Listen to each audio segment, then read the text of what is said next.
Tathagata doctor Babasaheb Ambedkar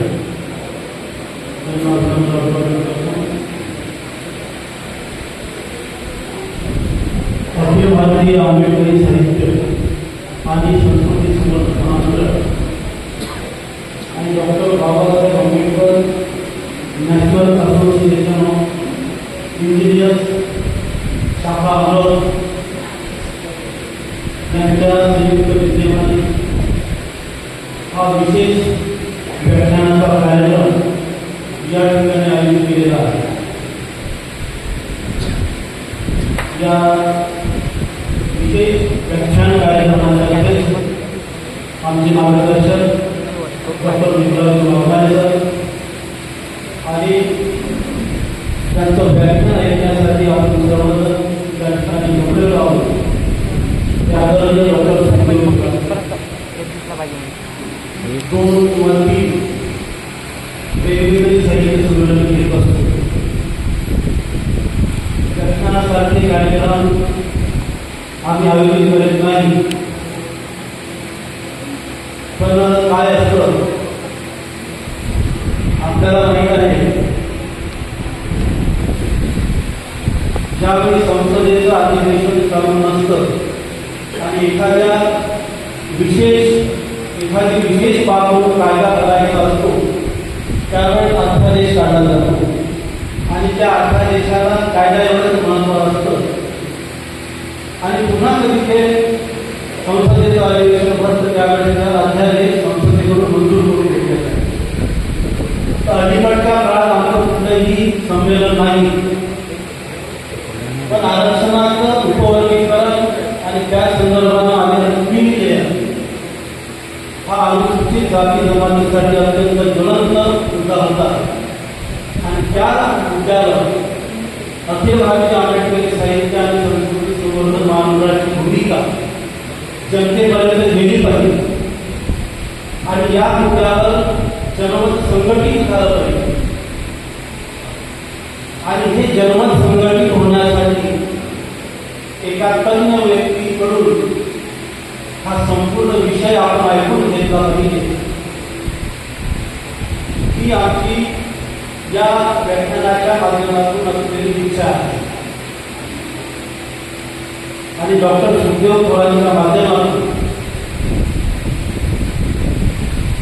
हा विषय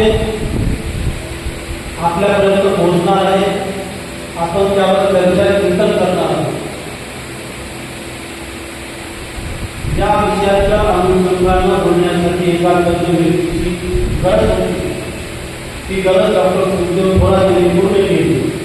मागील अनेक दिवसांपासून आम्ही त्यांच्या संपर्कात होतो, पण तात्पुरता वेळ जमत नव्हता। शेवटी रविवार न घेता शनिवारची तारीख आम्ही मिळवली आणि या शनिवार जरी असला तरी आपण या कार्यक्रमाला भरगच्च उपस्थिती दर्शवली। त्याबद्दल महामंडळाच्या वतीनं आणि बांधाईच्या वतीनं सुद्धा आपल्या हार्दिक अभिनंदन करतो आणि आभार मानतो। डॉक्टर सुखदेव थोरात यांच्याविषयी विशेष परिचयाची अजिबात गरज नाही। केवळ भारतातच नव्हे तर जगभरात डॉक्टर सुखदेव थोरात यांना आदरानं आणि सन्मानानं घेतला जातो। सुखदेव थोरात हे संशोधक आहे, शिक्षण तज्ञ आहे आणि सामाजिक विश्लेषक सुद्धा आहे आणि सगळ्यात महत्त्वाचं म्हणजे यापूर्वी ते UGCचे अध्यक्ष होते।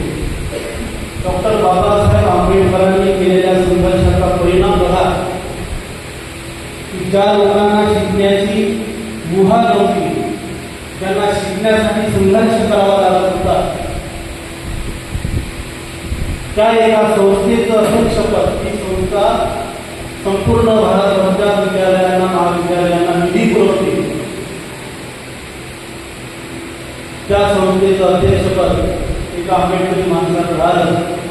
ही केवळ आंबेडकरी लोकांसाठी नाही तर समस्त वंचित लोकांसाठी अत्यंत अभिमानाची अशी गोष्ट आहे, हे आपण कबूल केलं। डॉक्टर थोरात हे मिलिंदियन आहे, म्हणजे मिलिंद महाविद्यालयाचे अभ्यासक आहे मिलिंदच्या विद्यार्थ्यांनी जगभरात आपला डंका वाजवलेला.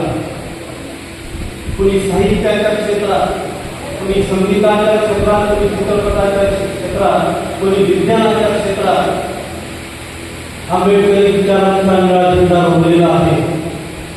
त्या डॉक्टर बाबासाहेब आंबेडकरांनी स्थापन केलेल्या मिलिंद महाविद्यालयातून डॉक्टर थोरात हे शिकून बाहेर पडले आणि आपलं संपूर्ण आयुष्य, आता मला वाटते यावर्षी त्यांचा अमृत महोत्सव असेल, आपलं संपूर्ण आयुष्य त्यांनी अनुसूचित जाती जमातींच्या विषयी संशोधन करण्यासाठी वापरले. अनेक ग्रंथ त्यांचे प्रसिद्ध आहे, विशेषतः इंग्रजीमध्ये ते आहे. काही ग्रंथांचं भाषांतर सुद्धा झालेलं आहे. सामाजिक न्याय, अनुस्पृश्यता, गरिबी, औद्योगिकरण, खाजगीकरण, अनुसूचित जाती आणि आरक्षण या अनुषंगाने त्यांचं सर्व भौतिक कौशल्य त्यांनी मनाला लावून एक विशेष प्रकारचं संशोधन संपूर्ण भारत देशासमोर ठेवलेलं आहे. 2008 त्यांना पद्मश्री या किताबाने गौरवण्यात आलं. डॉक्टर बाबासाहेब आंबेडकर राष्ट्रीय पुरस्कार त्यांना 2011 साली दिला मिळाला. या पद्धतीचे राष्ट्रीय आणि आंतरराष्ट्रीय पुरस्कार अनेक त्यांना मिळालेले आहेत. ह्या सर्व गोष्टीबरोबर डॉक्टर थोरात सर हे संपादक म्हणून सुद्धा विशेष परिचित आहे. समाजात घडणाऱ्या ज्वलंत सामाजिक घटनांचे विश्लेषण करत त्यांनी विविध संशोधनं अनेक लोकांच्या सहाय्याने हाती घेतली आणि ती पूर्णत्वास आली. ती संशोधनं हा संदर्भ ग्रंथ म्हणून उपयोगात आणली जात आहे. राष्ट्रीय आणि आंतरराष्ट्रीय सेमिनारमध्ये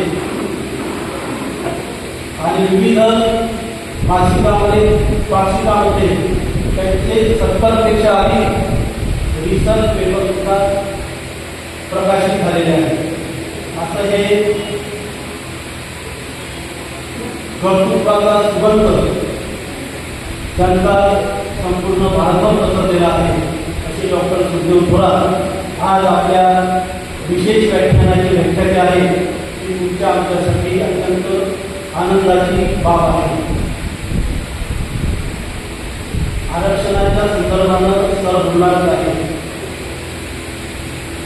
तर महामंडळाच्या वतीनं एक मिनिटात बोलतो आणि थांबतो. बांधवांनो, आरक्षणाच्या संदर्भानं संपूर्ण देशभर अत्यंत गोंधळाची स्थिती आहे. आरक्षणाच्या संदर्भानं प्रत्येकाची वेगवेगळी मतं आहेत. आरक्षणाच्या संदर्भानं वस्तुनिष्ठता पुन्हा नाही ही परिस्थिती आहे. अशा अनागोळीच्या काळात वस्तुनिष्ठ भूमिका लोकांपर्यंत गेली पाहिजे ही महामंडळाची भूमिका आहे. आरक्षण ही जी संकल्पना आहे ती आधी वरच्या लोकांनी बदनाम केली. वरच्या लोकांना आता खालचे लोक सुद्धा साथ देत आहेत आणि अत्यंत क्षुल्लक पातळीवर हा विषय आपण सोडलेला आहे. त्यामुळे याविषयी कुणी बोललं तरी लोक हसतात अशी परिस्थिती आहे. आम्ही हा जो व्याख्यानाचा कार्यक्रम या ठिकाणी आयोजित केलेला आहे त्या क्षुल्लक नोकऱ्यांसाठी नाही. आम्हाला नोकऱ्या मिळत नाही त्याचं चिंतन करण्यासाठी आपण एकत्र जमलेलो नाही. तर आरक्षण हे संविधानिक मूल्य आहे, संविधानिक तत्व आहे. आरक्षणाला धक्का लागलं म्हणजे संविधानाला धक्का लागलं. आरक्षण तत्वाचा अपमान होणं म्हणजे संविधानाचा अपमान होणं आणि संविधानाचा अपमान आम्हाला नको आहे. तर त्या संविधानाच्या चौकटीत या विषयाची चर्चा झाली पाहिजे असं आमचं प्रामाणिक मत आहे. उच्चवर्गीयांचा आरक्षणाच्या जन्मापासून आरक्षण या संकल्पनेला घेऊन होता. त्यामध्ये नंतर हिंदुत्ववादी बहुजन ओबीसी सुद्धा सामील झाले आणि आरक्षण हा फक्त बौद्धांसाठीच असणारा विषय आहे या दृष्टीनं त्यांनी प्रचार करायला सुरुवात केली. त्यात ते यशस्वी सुद्धा झाले. आता या सर्व अनागोंदीतून अराजकातून बाहेर पडून आरक्षण या तत्वाचा आपल्याला विचार करावा लागला आहे. आरक्षणाचं उपवर्गीकरण करणं म्हणजे आरक्षण नाकारणं असं अर्थ होत आहे. कारण तुम्हाला सांगितलं की दर्यापूरची बस फुकट आहे. त्या बसमध्ये तुमच्यासाठी राखून जागा ठेवलेल्या आहे, तिकीट काढायची गरज नाही. पण बस स्टँडवर जर तुम्ही जाऊन पाहिलं तर तुमच्या आता लक्षात येईल तिथं दर्यापूरची बसच नाही. इतकं साधं प्रकरण आहे. आरक्षणाच्या नावावर जाती जातीमध्ये झुंजी लावायच्या, आरक्षण हे तत्व बदनाम करायचं.